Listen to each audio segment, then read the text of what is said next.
Excuse me Sweety কেন মায়া মায়া লাগে। যদি কিছু মনে না করেন, আপনাকে কি আমি একটা কিস করতে পারি? না, আপনাকে বলছি না, এটা how sweet cinema cinema cinema কেন বললাম, একটা ওয়েব ফিল্মের ডায়লগ। যদি কিছু মনে না করো, আমি তোমাকে একটা কিস করি। সিনেমা এই কারণে চলে আসলো যে ভাই, এই ওয়েব ফিল্মটার মধ্যে সিনেমার সমস্ত ম্যাটেরিয়াল আছে। এই ওয়েব ফিল্মটা একেবারে লার্জার দ্যান লাইফ। এই ওয়েব ফিল্মটার একেবারে যদি ধরে ধরে বলি, colour grading, music, background music, গান, item song, costume, set, characterisation, প্রত্যেকটা ক্যারেক্টারের আলাদা আলাদা করে এক একটা ক্যারেক্টারাইজেশন, কাস্টিং, লোকেশনস, অ্যারেঞ্জমেন্ট, মানে প্রত্যেকটা জায়গা এই ওয়েব ফিল্মটা ফিল্মের ছোঁয়া দিয়ে গেছে। শুধুমাত্র ক্যারেক্টার গুলার জায়গায় যদি অপূর্ব, তাসনিয়া ফারিন, আব্দুল্লাহ রানা, সুষমা সরকার, মাহা, ইমেল হক, শিবুল ভাই, এই যে সাদা সাদা কালা কালার যে গানটা গিয়েছিল হাওয়া সিনেমাতে, পাভেল, প্রত্যেকটা ক্যারেক্টার একেবারে এমন ভাবে ডিজাইন করা যে এদের এই ক্যারেক্টার গুলাকে যদি আমরা ছোট পর্দায় আগে কখনো না দেখতাম, বা এই ক্যারেক্টার গুলোকে যদি আমরা বড় পর্দায় দেখে অভ্যস্ত থাকতাম, তাহলে এটারে কোনোভাবেই ওয়েব ফিল্ম বলা যাইতো না। এটা একটা সিনেমা, একটা পূর্ণাঙ্গ সিনেমা। আমি বলবো কাজল আরিফিন অমি দর্শকদের সঙ্গে চিট করেছে। সে এই সিনেমাটা, আবারও বলছি সিনেমা, যাই হোক, সে এই ওয়েব ফিল্মটা সিনেমা হলে ছাড়লে আমার মনে হয় বেশি একটা ভাইব উঠতো, বেশি একটা হাইপ উঠতো।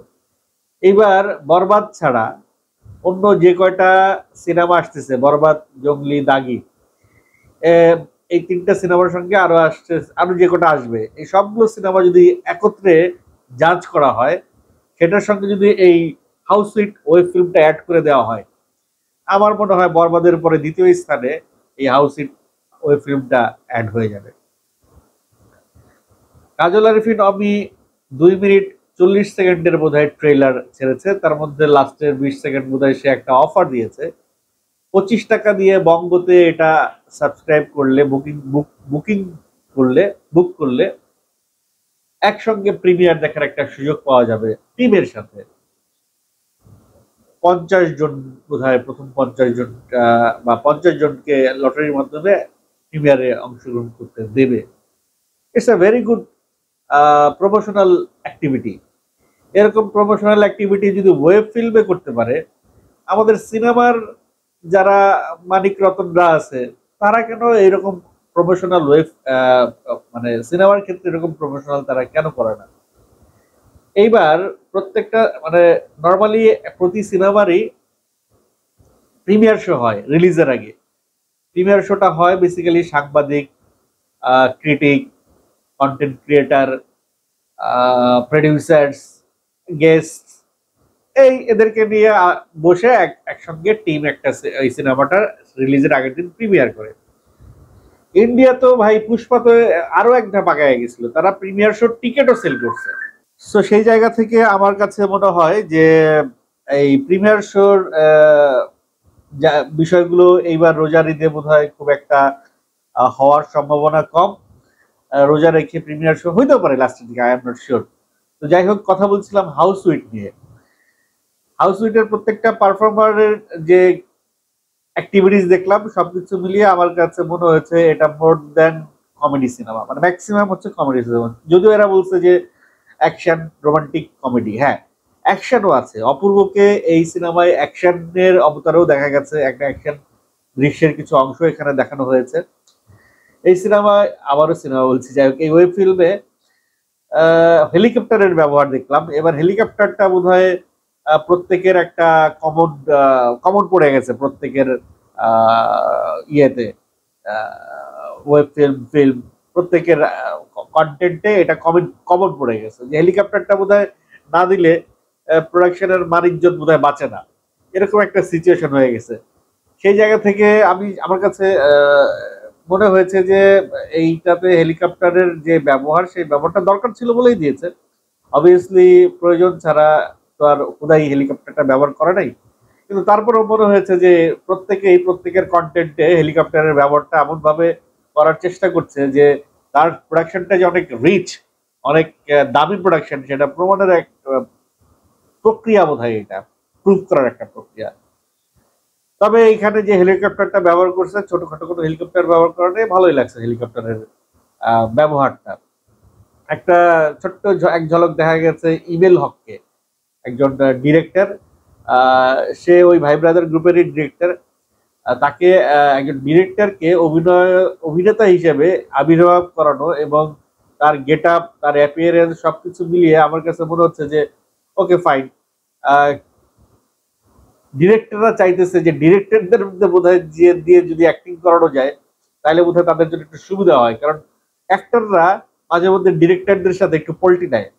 তো সেই পল্টির একটা জবাব বোধহয় তারা দিতে চায় যে চাইলে আমিও অ্যাক্টর হইতে পারি, তুমি এত লাফালাফি করো না। ডিরেক্টরের ব্যবহার যে এর আগে হয় নাই অন্য কোনো সিনেমায় তা কিন্তু না, সুমন আনোয়ার কিন্তু একেবারে ওটিটিতে খুব ব্যাপক ইউজ হচ্ছে ডিরেক্টর হিসেবে, এবং তাকে সিনেমাতেও দেখলাম যে সুমন আনোয়ারকে ব্যবহার করছে। চক্কর 302-তেও সুমন আনোয়ার একটা বড় ক্যারেক্টার করছে সেখানে। এছাড়া সুমন আনোয়ারকে আমরা শাকিব খানের তুফান সিনেমাতেও দেখেছি। তো এইভাবে ডিরেক্টর যদি অ্যাক্টর হিসেবে আবির্ভাব ঘটে, অবশ্যই যাদের কোয়ালিটি আছে, তাদের অভিনয় করার যোগ্যতা আছে, যারা অভিনয় জানে তারা তো অভিনয় করবে, সেখানে তো কোনো বাধা নাই। কিন্তু ডিরেক্টরদেরকে দিয়ে যদি এভাবে কাজ সারা যায় তাহলে এটা অ্যাক্টরদের জন্য কিন্তু একটা দারুণ থ্রেট সামনে, যে ডিরেক্টরদের সঙ্গে কিন্তু ঠিকঠাক মতো আচরণ করতে হবে, ঠিকঠাক মতো সেটে যাইতে হবে, ঠিকঠাক মতো মানে বুঝে নিতে অনেক কিছু আছে ইন্টারনাল। যাই হোক, কাজল আরিফিন অমির এই কাজটা তার অন্যান্য কাজের মতোই লেগেছে, তবে কিছু জিনিসের ব্যবহার এখানে একটু বেশি ছিল, লার্জার দ্যান লাইফ ছিল। সেই কিছু জিনিসের ব্যবহারটাই এই ওয়েব ফিল্মটাকে একটু আলাদা করে রেখেছে, এই ওয়েব ফিল্মটাকে একটা আলাদা মাত্রা দিয়েছে। প্রত্যেকটা ক্যারেক্টার ধরে ধরে আলাদা কস্টিউম, আলাদা ইভেন মেকআপ পর্যন্ত তাদেরকে আলাদা করার চেষ্টা করেছে, হেয়ার স্টাইল থেকে শুরু করে, যাতে করে প্রত্যেককেই এমন যেন মনে না হয় তাকে তো আমরা নাটকে দেখছি, ইউটিউবের নাটকে দেখছি, বাচ্চাদের ক্র্যাঙ্কিং এর নাটকে দেখছি। এই সমস্ত শিল্পী দিয়ে আবার ওয়েব ফিল্ম, এই ধরনের কোনো টেস্ট যেন, ফ্লেভার যেন না আসে, সেই চেষ্টাটা ডিরেক্টর অন্যান্য জায়গা দিয়ে দারুণভাবে চেষ্টা করেছে। কথাটা এই কারণে বললাম যে দেখেন, একজন শিল্পী সব সেক্টরেই কাজ করবে, কিন্তু তাকে এটা নির্ধারণ করে রাখতে হবে সে আসলে কোন সেক্টরে প্রাধান্য দিতে চায়। শাহরুখ খান চাইলে তো টিভি সিরিয়ালও করতে পারতো, সে চাইলে তো সার্কাস করতো এক সময়, সে টিভি সিরিয়াল করতো এক সময়, নাটক করতো এক সময়, কিন্তু সব কিছু ছেড়ে ছুড়ে সে কেন সিনেমা করছে। তো সিনেমা আসলে একটা স্পেশাল ফ্লোর, সিনেমা একটা স্পেশাল জায়গা। সেই স্পেশাল জায়গায় যখন অ্যাভেলেবেল শিল্পীদেরকে নিয়ে আসা হয় তখন সেই স্পেশালিটি আর থাকে না, এই স্পেশালিটিটি আর ফিল হয় না। যেমন এই হাউস সুইট ওয়েব ফিল্মটার ওই জায়গাটাতে একটু ঘাটতি আছে, আর বাকি এটা সুপার হিট একটা প্রোডাকশন হবে। কাজল আরিফিন অমির অন্যান্য প্রোডাকশনটা যেরকম দর্শকদেরকে খুব বিশেষ করে এই জেনারেশনকে খুব অ্যাট্রাক্ট করে, এটাও এই জেনারেশনকে খুবই অ্যাট্রাক্ট করবে। তবে অপূর্ব চেষ্টা করেছে তার সেই নাটকীয়তা বর্জন করে ফিল্মি একটা ফ্যাক্টর এই ওয়েব ফিল্মে আনার জন্য। আর তাসনিয়া ফারিন তো নাটক কমাই দিচ্ছে, বাদি দিয়ে দিচ্ছে, অফই করে দিচ্ছে।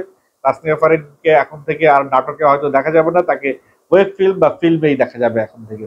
এইটাই দরকার একজন শিল্পীর, সে আসলে তার শিল্পী যদি তাকে ক্যাটাগরাইজ করতে না পারে যে সে আসলে কোন সেক্টরের আর্টিস্ট, এটা যদি সে নিজেকে ক্যাটাগরাইজ করতে না পারে তাহলে সে ওই সেক্টরে কিং হইতে পারবে না। সে ওই সেক্টরেও কাজ করবে, অন্য সেক্টরেও কাজ করবে, সব সেক্টরে সে হয়ে যাবে আলুর মতো।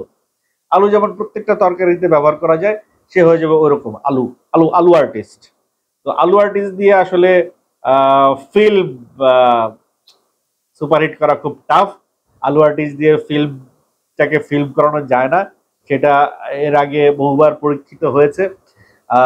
আমাদের মাহফুজ আহমেদ, আমাদের জাহিদ হাসান, আমাদের শাহেদ শরীফ খান, শাহরিয়ার নাজিম জয়, অনেকেই নাটক থেকে গেছেন, কিন্তু তারা নাটকটাকে আর ছাড়তে পারেন নাই। নাটককেও ধরে রেখেছে, ফিল্মকেও ধরে রেখেছিল, যার কারণে তারা আর ওই জায়গাটা করতে পারে নাই। তো অবভিয়াসলি অপূর্বকে যদি সে রেগুলার ওয়েব ফিল্মই করতে চায় বা ফিল্ম করতে চায়, তাকে নাটকটা বন্ধ করেই দিতে হবে। There is no other option. Tasnia Farin যেরকম করেছে, এবং একটা দীর্ঘ গ্যাপ লাগবে, যে গ্যাপের পরে মানুষ ভুলতে শুরু করবে যে অপূর্ব নাটক করতো এক সময়। এটা যখন ভুলতে শুরু করবে তখনই অপূর্ব সিনেমাতে সাকসেস পাওয়া শুরু করবে। অপূর্ব কলকাতায় গিয়ে একটা সিনেমা করেছে, খুব বেশি যে সাকসেসফুল হয়েছে এরকম কোনো আওয়াজ মার্কেটে পাওয়া যায় নাই। যদিও সিনেমাটা আমি দেখিনি, না দেখে মন্তব্য করতে পারছি না। তো সবকিছু মিলিয়ে কাজল আরফিন অমির এই চেষ্টাটা আমার কাছে ভালো লেগেছে। ঈদের অন্যান্য সিনেমার হাইপের মধ্যে কাজল আরফিন অমির হাউসউইটও একটা নিজস্ব জায়গা করে নিতে পেরেছে, এটুকু আমার কাছে মনে হয়েছে। সম্পূর্ণ এটা আমার ব্যক্তিগত মতামত। আপনাদের কাছে কেমন লেগেছে হাউসউইটের ট্রেলারটা অবশ্যই কমেন্ট করে জানাবেন।